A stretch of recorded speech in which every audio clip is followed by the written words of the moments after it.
मोरया मोरया गणपती बाप्पा मोरया मोरया मोरया मंगलमूर्ती मोरया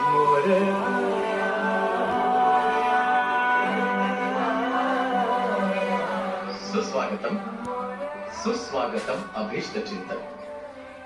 उपस्थित श्री गणेश भक्तांचे मनपूर्वक स्वागत करीत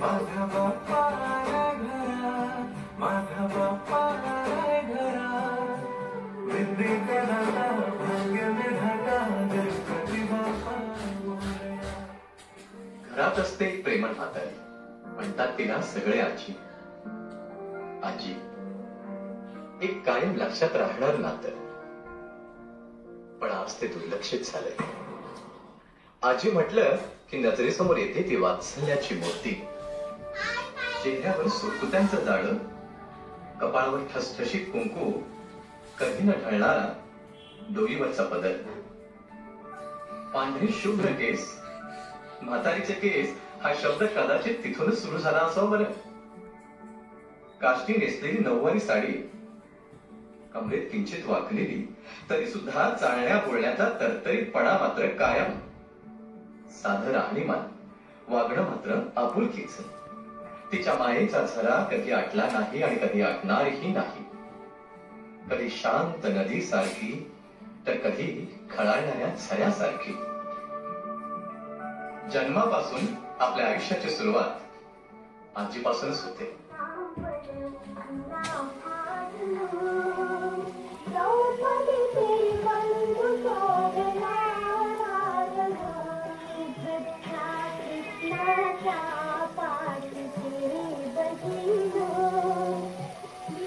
शरीराला आकार देणारी, आंघोळ घालून रंगरूप फुलवणारी आजीच असते बरं.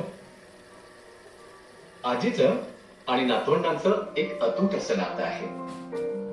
एक हात काऊचा, एक हात चिवचा असं म्हणत नातवाचं आणि निसर्गाचं नातं जोडण्याचं तिचं कौशल्य मात्र अजीब आहे. ज्ञान, कलागुण, कौशल्य व बुद्धीचा पाया तिनं लहानपणी पाजलेल्या बाळगोटीमुळेच मजबूत झाला आहे.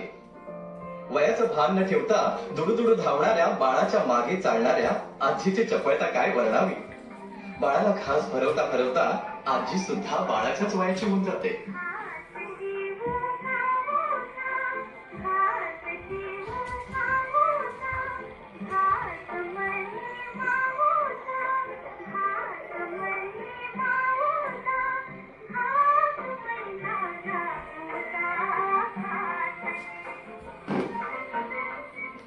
आजीच्या गोष्टी म्हणजे नातवंडांचा आवडीचा विषय. तिने सांगितलेल्या श्रीकृष्ण, श्रीराम, छत्रपती शूर शिवाजी महाराज अशा शूरवीरांच्या गोष्टीतून निर्भयतेचे व परोपकाराचे बाळकडू तिथूनच मिळते.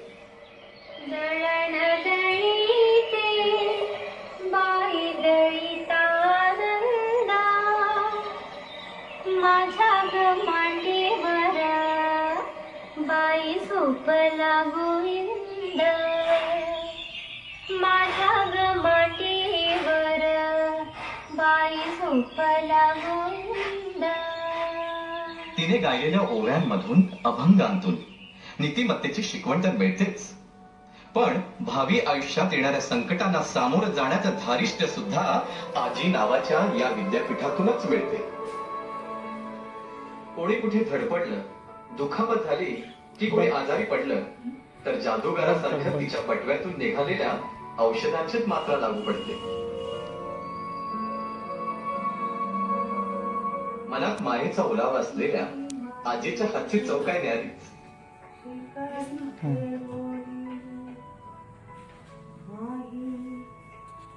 तिने थापलेल्या भाकऱ्या आणि भाजीची सर कशालाच येणार नाही. घराच्या ओटीवर जुनाट लुगड्याला टाका मारत विणलेल्या मायेच्या गोधडीची ऊब महागड्या ब्लँकेटला काय येणार. आई म्हणजे त्यागाचं प्रतीक.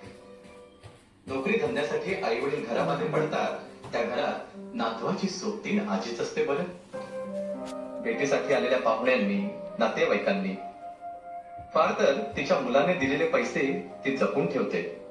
त्यातूनच लाडक्या नातवंडांसाठी खाऊसाठी हातावर पैसे ठेवते, तिने कौतुकाने दिलेली नाणी हा सुद्धा आपला खजिनाच. उत्पन्नाचं साधन फारसं नसलं तरी सुद्धा नातवंडांसाठी भरभरून देणाऱ्या आजीची उंजळ कधीच रिकामी होत नाही. उज्ज्वल आयुष्यासाठी आपण दूरदेशी शहराकडे जातो आणि आजी मात्र एकटी होते. दूरदेशी गेलेल्यांची वाट बघणं, त्यांच्या आठवणीत रात्रंदिवस जागणं, लहानपणी ज्यांना प्रेमाचा घास भरवला त्यांच्या भेटीसाठी तिचाही घास जड होतो. मग फक्त वाट पाहणंच उरतं. एखादा फोन तरी यावा किंवा कुणीतरी येणार असल्याचा निरोप तरी यावा म्हणून आजीचा जीव कासावीस होतो.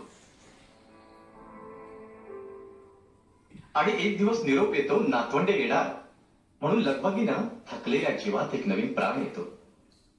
त्यांच्यासाठी काय करू आणि काय नको अशी तिची अवस्था होते.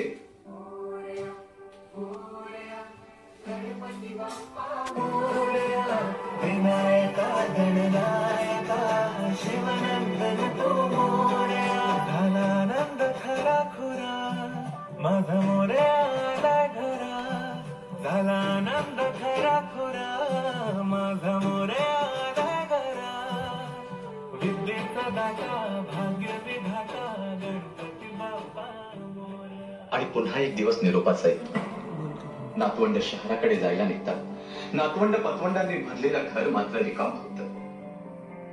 जड अंतःकरणाने निरोपाच्या वेळी ती एकटीच दारासमोर उभी असते. पाणावळ्याला डोळ्यांनी आशीर्वाद देते आणि म्हणते, सांभाळून जा. बाप्पाकडे साकडे घालते. बाप्पा, पुढच्या वर्षी तुम्ही लवकर या हो, म्हणजे माझं घर पुन्हा एकदा नातवंडाने भरून जाईल.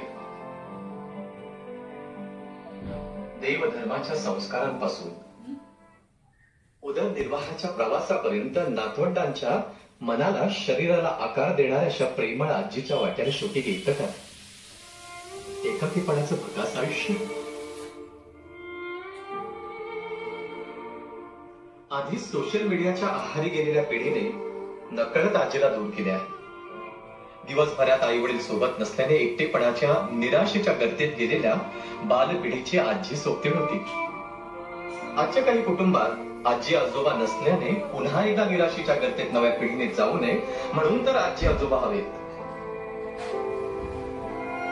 खर तर जुन्या आणि नव्या पिढीला मायेने जोडणारा आजी आजोबा हाच एक महत्वाचा दुवा आहे. मुलांच्या आयुष्याला आई वडील समृद्ध करतात, पण आई वडिलांच्या समृद्धीचा पाया आजी आजोबाच असतात. तिच्या जीवापाड मायेची, खाऊसाठी दिलेल्या पैशांची, वर्षाकाठी होणाऱ्या नातवंडांच्या भेटीच्या आतुरतेची, डोळ्यात साठणाऱ्या आसमानची आपण परतफेड करू शकतो का? नक्कीच नाही.